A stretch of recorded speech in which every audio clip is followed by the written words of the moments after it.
I am Vanessa Garcia, and I am the co-writer on Sweet Goats Blueberry Señoritas. And I'm Richard Blanco, the co-writer on Sweet Goats Blueberry Señoritas. We've been an amazing team together. It's been so fun to work with Vanessa, and she's been a lifesaver too as well. We authentically have main actors playing the mainers and Cubans playing the Cubans. That conversation that's happening is like, I have goosebumps after this. You can't tell because I'm from Miami and have two base layers on, but...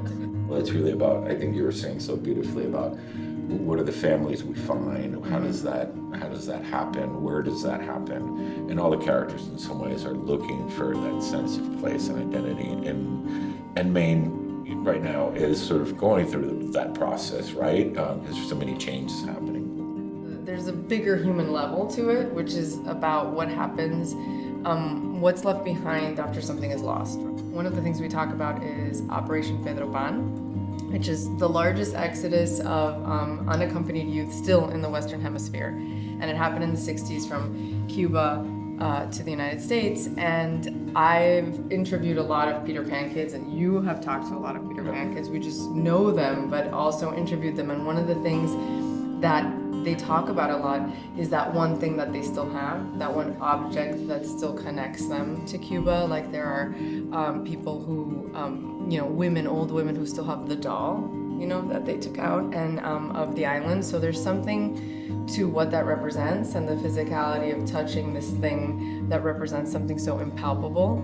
And there's such beauty in that that I think we sort of hone in on that a little bit. As the story goes, you get one suitcase in 24 hours to leave everything behind, and so people would take a jar of dirt or like the doorknob from the house that they lived in, and it's just this token of something in their lives that in a way is gone, right? Mm-hmm. It's gone because like you said, we couldn't go back to Cuba.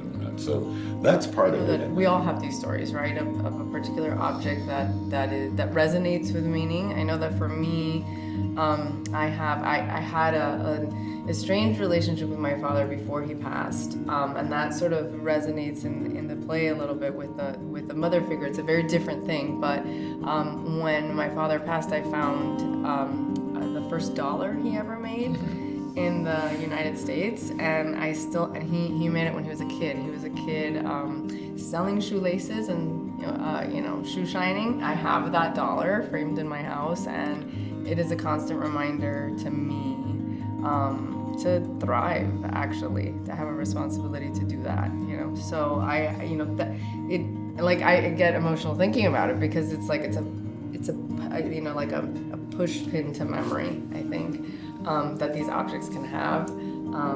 So that's my object story. You just reminded me of this. Is what my dad was wearing when he passed away, and my mother gave it to me, and I've never taken it out. Is that everything? A bunch of saints, yeah. Oh wow! I wonder which saint. I can never see them because I can't look at them, but and every time I say,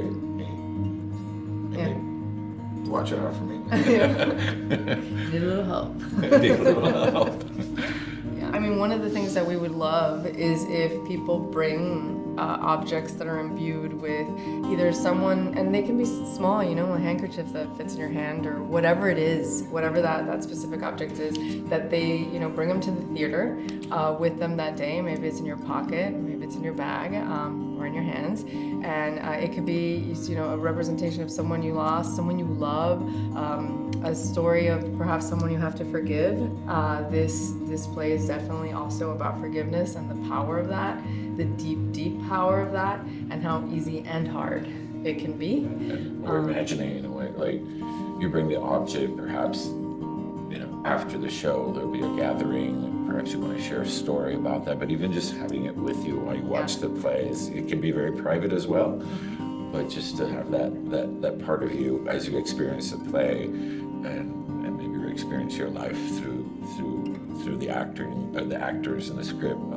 But yeah, the idea is like in the way that the actors share their stories about their life, about forgiveness, about death and passing.